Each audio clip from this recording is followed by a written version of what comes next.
Hello dear viewers of mine, and welcome to another video with this old dwarf.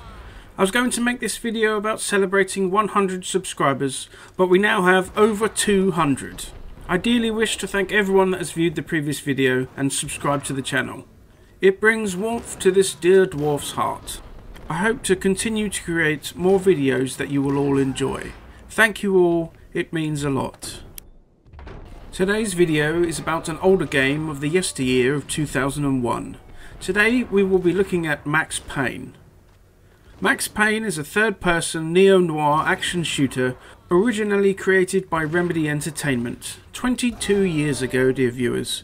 It feels like a life ago, and yet only yesterday. Does it hold up? Let's take a look.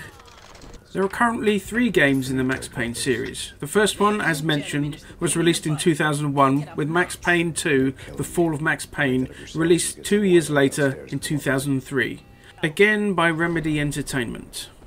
The third Max Payne, excitedly named Max Payne 3, was released in 2012, this time being developed by Rockstar Games.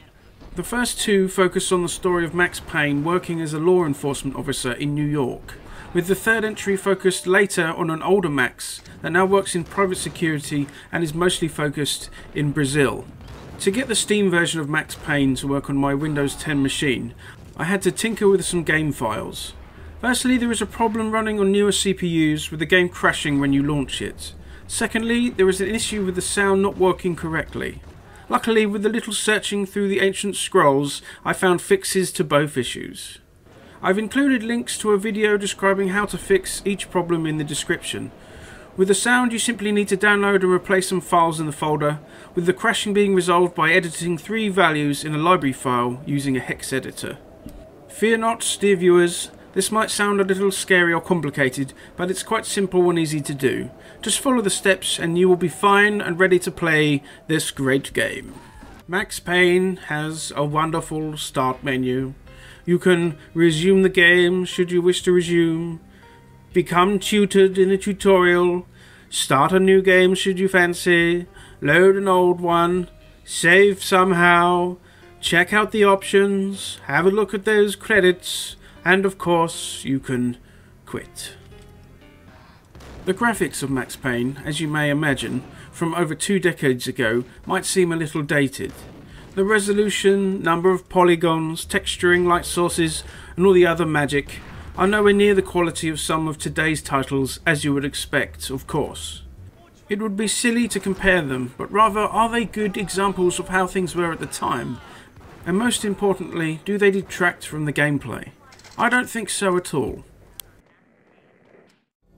Personally, being as aged as I am, these older, chunkier and more primitive looking graphics by today's standards have not only a warm, nostalgic feel to them, but their own quirky goodness. For me, and perhaps maybe you too, dear viewer, once I'm playing the game for a while, my eyes become quite attuned to the graphical quality and no longer really think too much about it. One perk of firing up these older games is that once your vision is accustomed to it, when you then close the game and launch anything, even released just a few years later, it all looks amazing. Once you have the sound fixed, it provides a decent audio backdrop to proceedings with music fitting this neo-noir action shooter. The guns, you will be happy to hear, are accented with fine sounds indeed, providing decent feedback when blasting away at your foes. There are a few times where some of the sound issues occurred again, missing the odd gunshot, but it doesn't happen often enough to be immersion breaking at all. The story of the first Max Payne that we here be talking about follows Max, a DEA officer who is undercover working for a mafia crime family. 3 years after the murder of his wife and child at the hand of some junkies high on the new drug Valkyr. The Mafia are in control of trafficking Valkyr. You are attempting to put a stop to proceedings while trying to uncover the reasons behind the killing of your family.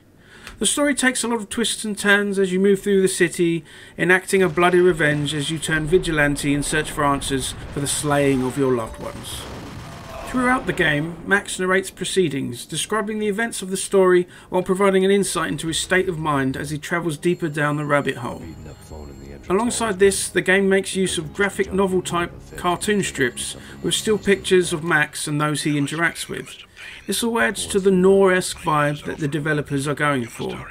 Some of it seems a little goofy, even back then, as if the developers and their friends were filming it themselves, but it still works well. Gameplay in Max Payne features you taking control of Max in the third person, moving through levels while blasting away the bad guys as you go. The game is separated into several parts, with each part made up of numerous chapters, all with their own title. The levels are linear affairs, focusing mostly inside different buildings like warehouses, tunnels and office buildings, with the occasional moment outside in the snow. There features some light puzzle solving, like crashing a train through a boarded up tunnel, or the odd bit of platforming, but the majority of the time is spent in gunfights with many bad guys. The game makes use of, and is famous for, its bullet time mechanic. This is the ability to slow time while diving through the air, firing away with your guns. This makes the game feel very movie-like, and does feel very cool, especially when you pull out a dramatic dive, taking out all of the bad guys with you. With the release of The Matrix at the turn of the millennium, the whole slow-mo bullet time thing was awash within our media, featuring in films and the like, but with Max Payne it didn't feel like a simple gimmick, rather a fully functioning and integral part of the game. It adds to that movie-like vibe they were going for. Even on lower difficulty, the good use of the bullet time mechanic is a must-have should you wish to make any progress through the game.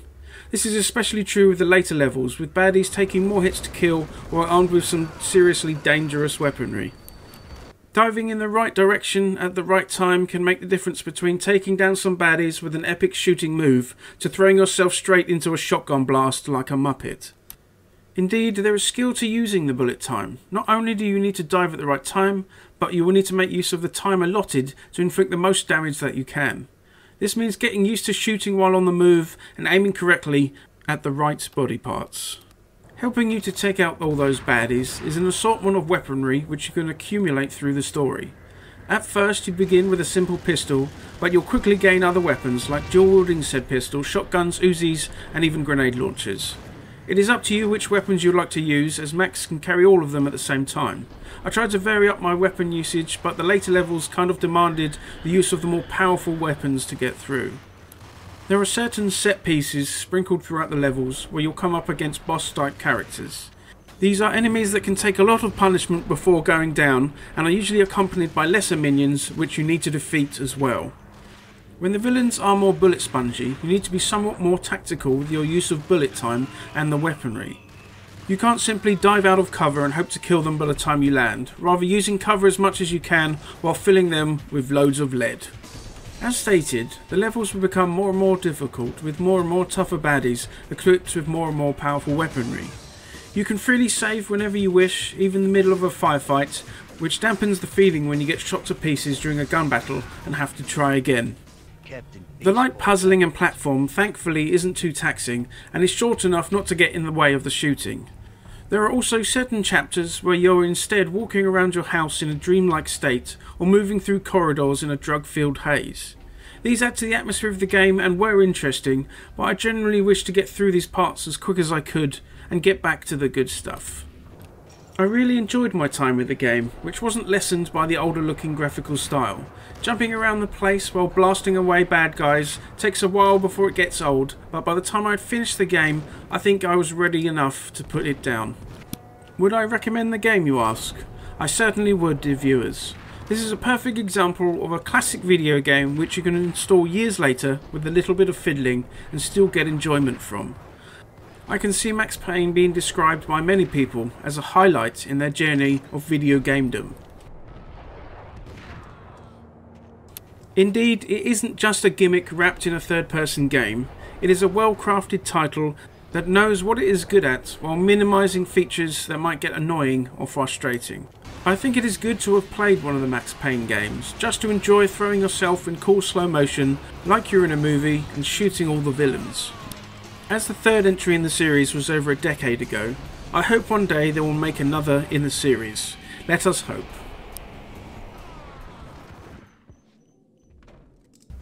And there we are, dear viewers, another video by this here dwarf of the mountain. I thank you for sticking with me to the end of this one, and again, I thank you so much for watching and listening to me waffle on about some game or the other. Goodbye, and I will see you in another video.